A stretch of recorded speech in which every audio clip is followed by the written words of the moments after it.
Go through the test results and mention the strengths and weaknesses and ways to improve these.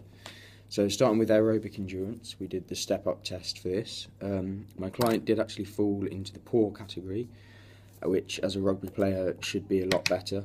The only thing to comment upon this was we did the 30-metre sprint test before this, and due to that the heart rate probably would have been heightened. So there's a bit of room for error there. So yeah, it is a bit of a weakness, this being in the poor category, because as a rugby player you need that endurance, because it's an 80-minute long game. You're going to be using a lot of energy and you're going to need a good aerobic system in place to allow the intake of oxygen to flow correctly and keep you going. To train this, a good thing to do would be to go running. So there's different types you can do. I would recommend something like fartlek training, where it's varying intensities throughout the session, where you speed up and slow down. Normally lasts roughly an hour to 90 minutes. That's probably the best way to do aerobic endurance training. However, there are other methods such as interval training. Next is flexibility.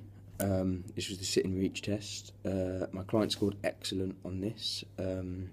This is good for rugby, as you need to be agile and you need to get into different positions quickly. So flexibility is a good thing for this, because you need to dodge around people and change position quickly when passing. You're going to need good flexibility in the shoulders and things like that. So that is a strength for the flexibility.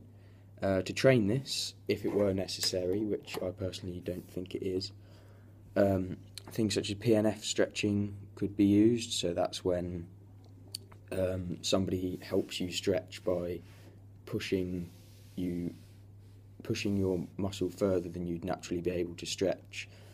So that's probably the best way to train flexibility. Muscular endurance, my client scored average in this. This is an okay result. However, being a rugby player, it should be much better, because just like aerobic endurance, the muscles will fatigue, and when that happens, the performance of the player will decrease. Because the game's 80 minutes long, so this is likely to happen if your muscular endurance is only scoring in the average category. So that is a bit of a weakness, really.